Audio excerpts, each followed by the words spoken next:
എല്ലാ കൂട്ടുകാർക്കും നല്ലൊരു രാത്രി ആശംസിച്ചുകൊണ്ട് മാമ്പഴത്തിന്റെ പുതിയ വീഡിയോയിലേക്ക് സ്വാഗതം. ആദ്യമായിട്ട് കാണുന്നവരാണെങ്കിൽ ചാനൽ ഇഷ്ടപ്പെട്ട ഒന്ന് സബ്സ്ക്രൈബ് ചെയ്യണേ. അതോടൊപ്പം തന്നെ കണ്ടുകൊണ്ടിരിക്കുന്ന എല്ലാവരുടെയും സപ്പോർട്ടിലേക്കും തുടർന്ന് പ്രതീക്ഷയോട് നമുക്ക് നേരെ ഗൗരിയുടെയും ശങ്കറിന്റെയും ഒക്കെ നാളത്തെ പ്രമോ വിശേഷത്തിലേക്ക് അങ്ങോട്ട് പോയാലോ.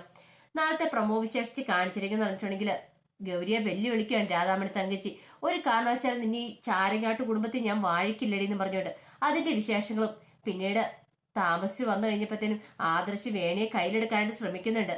അതൊക്കെയാണ് നാളത്തെ പ്രമോ വിശേഷത്തിൽ കാണിച്ചിരിക്കുന്നത് പറഞ്ഞിട്ടുണ്ടെങ്കിൽ ഇന്ന് തന്നെ നമ്മൾ അവസാനം കണ്ടേന്ന് പറഞ്ഞിട്ടുണ്ടെങ്കിൽ വേണി ആ പാടെ സങ്കടത്തിൽ ഇരിക്കുമായിരുന്നു. ആദർശ് നേരത്തെ വന്നിട്ടില്ല, നേരത്തെ വന്ന് പുറത്തു കൊണ്ടാന്നൊക്കെ പറഞ്ഞാണ്. പക്ഷെ കൃത്യസമയത്ത് ആദർശം എത്താൻ പറ്റില്ല. ശിവരഞ്ജനിയുമായിട്ട് അവിടെ കുറച്ച് വർക്കുകളൊക്കെ ചെയ്ത് തീർക്കാനുണ്ടായിരുന്നു, അതുകൊണ്ടാണ്. പിന്നീട് വീട്ടിൽ വന്നാലും ആകെപ്പാട് ടെൻഷൻ അടിച്ച് വേണി മൈൻഡ് ചെയ്യാതിരിക്കുമായിരുന്നു ആദർശിനെ. പിന്നീട് ആദർശ് കാര്യങ്ങളൊക്കെ പറഞ്ഞ് മനസ്സിലാക്കാൻ ശ്രമിക്കുന്നുണ്ട്. അവസാനം ഏകദേശം ഒന്ന് അടുത്ത് വന്നു, ഒരു കുഴപ്പമില്ലാത്ത രീതിയിൽ അങ്ങനെ വരുവാണ്. അതിനുശേഷം എന്ന് പറഞ്ഞിട്ടുണ്ടെങ്കിൽ വേണി എന്ത് ചെയ്യുവാണ്, ഉള്ള ചായയൊക്കെ ആയിട്ട് നേരെ ആദർശിന്റെ മുറിയിലേക്ക് ചെല്ലുവാണ്. മുറിയിലേക്ക് ചെല്ലുന്ന സമയത്ത് ആദർശ് ഇങ്ങനെ ഫോൺ വിളിച്ചുകൊണ്ടിരിക്കുന്നുള്ളൂ.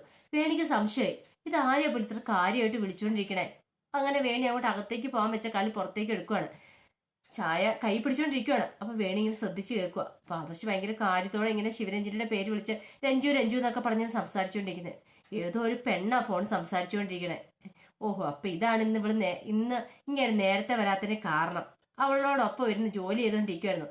അങ്ങനെ വേണിക്ക് ആ കാര്യങ്ങളൊക്കെ മനസ്സിലായി. വേണിക്ക് സങ്കടം സഹിക്കാൻ പറ്റിയില്ല. വേണി എന്ത് ചെയ്യുവാണ്, ചായക്കപ്പമായിട്ട് അങ്ങോട്ട് ചെല്ലുവാണ്. ചായക്കപ്പം അങ്ങോട്ട് ചെന്ന് കഴിഞ്ഞപ്പോഴത്തേനും വേണിയുടെ മുഖം കണ്ടപ്പോൾ ആദർശിന് മനസ്സിലായി വീണ്ടും എന്തോ ഒന്ന് സംഭവിച്ചുകൊണ്ടിരിക്കുന്നു. എന്നിട്ട് വേണി എന്ത് പറ്റി വേണി, നിന്റെ മുഖം പെട്ടെന്ന് മാറില്ലെന്ന് ചോദിക്കുകയാണ്.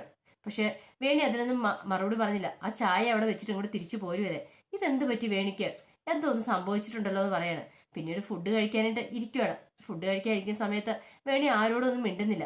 വേണി മിണ്ടായിരിക്കുന്ന സമയത്ത് ആദർശം, നീ എന്താ വേണി ഇങ്ങനെ ഇരിക്കണേ, ഒന്ന് സംസാരിച്ചേ, നിന്റെ പഴയ ഉഷാറൊക്കെ എവിടെ പോയെന്ന് ചോദിക്കുകയാണ്. വേണി പിന്നെ നമ്മളെയൊക്കെ ആര് മൈൻഡ് ചെയ്യാനാ, നമ്മളെയൊക്കെ ഒരു വെറും കറിയാപ്പിലയുടെ വില പോലും ഇല്ല, നമ്മുടെ വാക്കുകൾക്കൊന്നും ഒരു വിലയുമില്ല. അല്ലെങ്കിൽ ഇന്ന് നേരത്തെ വരൂന്ന് പറഞ്ഞിട്ട് നേരത്തെ വരാതിരിക്കില്ലോ എന്ന് പറയുന്നുണ്ട്. പറഞ്ഞു, ഞാൻ വരാതിരിക്കാനുള്ള കാരണം പറഞ്ഞില്ലേ, എനിക്ക് അത്ര അത്യാവശ്യം ഉള്ളതുകൊണ്ടല്ലേ എന്ന് ചോദിക്കുകയാണ്. വേണു ഞാൻ ശരി ശരി അതൊക്കെ ഞാൻ സമ്മതിച്ചു വന്നിരിക്കുന്നു പറയാണ്. എന്നാലും എന്നെ പറ്റിക്കണ്ടായിരുന്നു പറയാണ്. വേണി നീ ഒരു കാര്യം മനസ്സിലാക്കണം, ജോലിയാണ്, കൃത്യസമയത്ത് ചിലപ്പോൾ ഇറങ്ങാൻ പറ്റിയെന്ന് വരുമല്ല. പോരാത്തന് ഇന്നൊരു പുതിയ പെൺകുട്ടി ഞങ്ങളുടെ ഓഫീസ് ജോയിൻ ചെയ്യാൻ വന്നോടെ. പെൺകുട്ടി അതാരാ, ശിവരഞ്ജിനി എന്ന് അവളുടെ പേര്, പുതിയ ട്രെയിനിയാന്ന് പറയണേ. എന്റെ കീഴിൽ അവള് ജോലി ചെയ്യാൻ വന്നിരിക്കുന്നു പറയണം. ഓഹോ, അപ്പൊ അങ്ങനെ വരട്ടെ കാര്യങ്ങൾ. അതെ, അവൾക്ക് ഇന്ന് കുറച്ച് വർക്ക്സ് ഒക്കെ എനിക്ക് പറഞ്ഞു കൊടുക്കാനുണ്ടായിരുന്നു. എന്റെ കീഴിലല്ലേ അവള് ജോലിക്ക് നിൽക്കുന്നേ.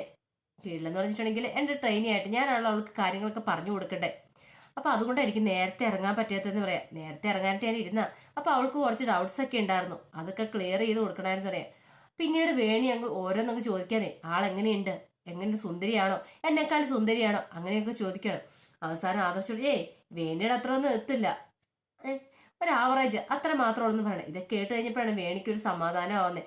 തന്നെക്കാളും സുന്ദരിയാണെങ്കിൽ ആദർശാണ് ഇനിയിപ്പൊ അവളെ എങ്ങനെ ഇഷ്ടപ്പെട്ടാലോ, അത് ചിന്തിക്കാൻ പോലും പറ്റുന്ന കാര്യമല്ലായിരുന്നു വേണിക്ക്.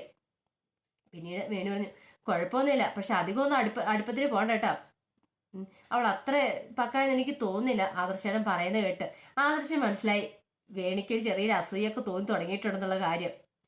പിന്നീട് ആദർശം ഇടയ്ക്ക് ഇങ്ങനെ ഫോൺ ചെയ്യുന്നതൊക്കെ വേണി ശ്രദ്ധിക്കുന്നുണ്ടായിരുന്നു. വേണിക്ക് എന്തോ മനസ്സിൽ വല്ലാത്തൊരു അസ്വസ്ഥത ഫീൽ ചെയ്യാൻ തുടങ്ങി. ഇടയ്ക്കിടയ്ക്ക് അവൾ എന്തിനാ ഇങ്ങോട്ട് വിളിച്ചുകൊണ്ടിരിക്കുന്നത്, അങ്ങനെ ഒരു ചിന്തയൊക്കെ ഉണ്ടാകുന്നുണ്ട്. പിന്നീട് കാണിക്കുന്ന മറ്റൊരു വിശേഷം എന്ന് പറഞ്ഞിട്ടുണ്ടെങ്കിൽ ചാരങ്ങാട്ട് വീടായിരുന്നു. അപ്പൊ ചാരങ്ങാട്ട് ഇനി ഇപ്പൊ ഗൗരിയുടെ ഒപ്പമാണ് നമ്മുടെ വേലക്കാരി നിൽക്കാൻ പോകുന്നത് പറഞ്ഞിട്ടുണ്ടെങ്കിൽ തങ്കച്ചിയുടെ സ്വഭാവം വേലക്കാരിക്ക് ഏകദേശം ഒക്കെ പിടികിട്ടി കഴിഞ്ഞു. എന്തെങ്കിലും ഒരു പ്രശ്നം വന്നിട്ടുണ്ടെങ്കിൽ തന്നെ ഇവിടുന്ന് പുറത്താക്കും. ഇന്ന് പുറത്താണ്ടായിരുന്നു. ഭാഗ്യത്തിന് ഗൗരി ഉള്ളതുകൊണ്ട് മാത്രമാണ് വേലക്കാരി രക്ഷപ്പെട്ടെ. വേലക്കാരി പറയുകയും ചെയ്തു, ഇനിയിപ്പം ഞാൻ എൻ്റെ കൊച്ചമ്മ ഇനിയിപ്പം ഗൗരി കൊച്ചമ്മയായിരിക്കും, അല്ലാതെ തങ്കച്ചി അല്ലെന്ന് പറയുകയും ചെയ്തു. അങ്ങനെ പിന്നീട് അടുക്കളയിൽ ഗൗരി ഇങ്ങനെ ഫുഡൊക്കെ ഉണ്ടാക്കിക്കൊണ്ടിരിക്കുന്ന സമയത്താണ് തങ്കച്ചി അങ്ങോട്ട് കടന്നു വരുന്നത്. തങ്കച്ചി എന്നിട്ട് ചോദിച്ചു, നിന്നോട് ഞാൻ പറഞ്ഞല്ലേ ഇങ്ങോട്ട് കയറില്ലെന്ന്, പിന്നെ നീ എന്ത് ധൈര്യത്തിലാണ് ഇങ്ങോട്ട് കയറിയെന്ന് ചോദിക്കുകയാണ്. ഗൗരി പറഞ്ഞു, അതിനിപ്പോൾ അടുക്കള കയറുന്നതിന് ആരുടെയും പെർമിഷൻ വേണ്ടല്ലോ അമ്മേ, എനിക്ക് കയറി ഫുഡൊക്കെ ഉണ്ടാക്കാന്ന് പറയണം. ഓ, ഇപ്പൊ എന്റെ വാക്കിന്റെ വിലയില്ലല്ലോ, വീഡിയോസ് നിന്റെ കയ്യിലുള്ളിടത്തോളം കാലം നീ അത് വെച്ച് ബ്ലാക്ക് മെയിൽ ചെയ്യുന്ന എനിക്ക് നന്നായിട്ടറിയാം. പക്ഷെ നീ ഒന്ന് ചെവിയെ നുള്ളിക്കോ, അതേ കാലം നീ ഇവിടെ വാഴില്ല. ഈ തങ്കച്ചിയെ പറയണേ, നിന്നെ ഇവിടെ നിന്ന് ഇറക്കി വിടാനുള്ള വിദ്യയൊക്കെ എനിക്ക് അറിയാന്ന് പറയാണ്. അതിനെനിക്ക് ആരുടെ സപ്പോർട്ട് വേണ്ടെന്ന് പറയാം. ഇവര് പറഞ്ഞു, അമ്മേനെ കൊണ്ട് പറ്റുന്നതൊക്കെ അമ്മ ചെയ്തു, ഒരു കാരണവശാലും ഞാൻ ഈ കുടുംബത്തിൽ നിന്ന് പോകാൻ പോകുന്നില്ല. അമ്മേനെ കൊണ്ട് എന്തെങ്കിലും ചെയ്യാൻ പറ്റുമെങ്കിൽ അമ്മ ചെയ്യാൻ പറയണം. ഓഹോ, നീ എന്നെ വെല്ലുവിളിക്കുകയാണെന്ന് ചോദിക്കുകയാണ്. വെല്ലുവിളിയല്ലമ്മേ, ഉള്ള കാര്യം ഞാൻ പറഞ്ഞാന്ന് പറയാണ്. എന്നിട്ട് തങ്കച്ചി പറഞ്ഞു, ശരി, ഈ തങ്കച്ചി ആരും നിന്നെ കാണിച്ചു തരാം എന്ന് പറഞ്ഞിട്ട് തങ്കച്ചി അങ്ങോട്ട് പോവാണ്. ഈ സമയത്ത് വേലക്കാരിയും കൊണ്ടുവന്നേ, അതെ ഗൗരിക്കച്ചമ്മ ഒരു കാര്യം ശ്രദ്ധിക്കണം കേട്ടോ, അറിയാലോ അമ്മയുടെ സ്വഭാവം. അമ്മ ഒരു കാര്യം തീരുമാനിച്ചാൽ പിന്നെ എന്താ ചെയ്യുന്ന പറയാൻ പറ്റില്ല. സൂക്ഷിച്ചും കണ്ടോ നടന്നു, ഒരു പക്ഷേ മോളുടെ ജീവനത അപകടമാണെന്ന് പറയാണ്. അമ്മയൊന്നും ചെയ്യത്തില്ലെന്ന് പറയാം. ഗൗരിക്ക് അപ്പോഴും വിശ്വസിക്കാൻ പറ്റുന്നില്ല. അമ്മ തന്നെ അപായപ്പെടുത്താൻ ശ്രമിക്കുന്ന ഗൗരിക്ക് ചിന്തിക്കാൻ പോലും പറ്റുന്ന കാര്യമല്ലായിരുന്നു. പിന്നീട് വേലക്കാർ പറയുന്നുണ്ട്, മോൾ ഉദ്ദേശിച്ച പോലെ ഒന്നുമല്ല കാര്യങ്ങൾ, മോൾക്ക് അറിയാത്തില്ലാതെ പല കാര്യങ്ങളും ഇവിടെ നടക്കുന്നുണ്ട്. മോളോടൊരു ഇഷ്ടം കൊണ്ട് ഞാൻ പറയണതാ. സൂക്ഷിച്ചും കണ്ട് നിന്നില്ലെങ്കിൽ എപ്പോഴും രക്ഷിക്കാനായിട്ട് ആരും വന്നെന്ന് വരത്തില്ല. അതുകൊണ്ട് എപ്പോഴും ഒരു കണ്ണ് വേണം മുന്നിലും പുറകിലെന്ന് പറഞ്ഞു കൊടുക്കുകയാണ്. അപ്പൊ ഗൗരിക്ക് എന്തോ ഒരു അപകടം മണത്തു.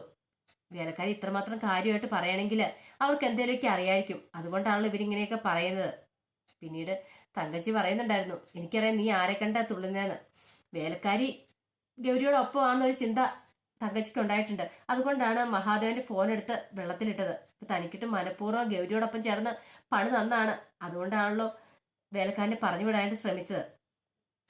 പിന്നീട് ശങ്കർ ഗൗരിയുടെ അടുത്തേക്ക് വരുന്നുണ്ട്. അപ്പൊ ഗൗരി ഇങ്ങനെ പറഞ്ഞു വേലക്കാരനെ പിടിച്ചുവിടാൻ തുടങ്ങിയ കാര്യങ്ങളൊക്കെ പറയണം. അപ്പൊ ശങ്കർ പറഞ്ഞു, നീ എന്തിനാ അവരെ പിടിച്ചു നിർത്തി ഇവിടെ? അവരെ പറഞ്ഞു വിട്ടേക്കാൻ മേലായിരുന്നു. അല്ലെങ്കിൽ എനിക്ക് അവരെ എന്തോ അത്രയ്ക്ക് അങ്ങോട്ട് ഇഷ്ടമില്ല. അമ്മയുടെ സ്പൈ വർക്ക് അവർ ചെയ്യുന്ന അമ്മയ്ക്ക് വേണ്ടിയിട്ട് നമ്മളിവിടെ എന്ത് ചെയ്യുന്നുണ്ടെങ്കിൽ ആ ഓൺ ദി സ്പോട്ടിൽ അത് പോയി അമ്മയുടെ കാതിൽ പോയി എത്തിച്ചു കൊടുക്കും. അമ്മയ്ക്ക് വേണ്ടി എല്ലാ കാര്യങ്ങളും ചെയ്തു കൊടുക്കുന്ന അവരാന്ന് പറയണം. പക്ഷെ ഗൗരി പറഞ്ഞേ, ഇനി അവരങ്ങനെയും ചെയ്യുമെന്ന് എനിക്ക് തോന്നുന്നില്ല എന്ന് പറയുന്നുണ്ട്. ശങ്കർ പറഞ്ഞു, അങ്ങനെ ചെയ്തില്ലെങ്കിൽ കൊള്ളാം, പക്ഷെ ഒന്ന് സൂക്ഷിക്കുന്നല്ല എന്നൊക്കെ പറയുന്നുണ്ട്.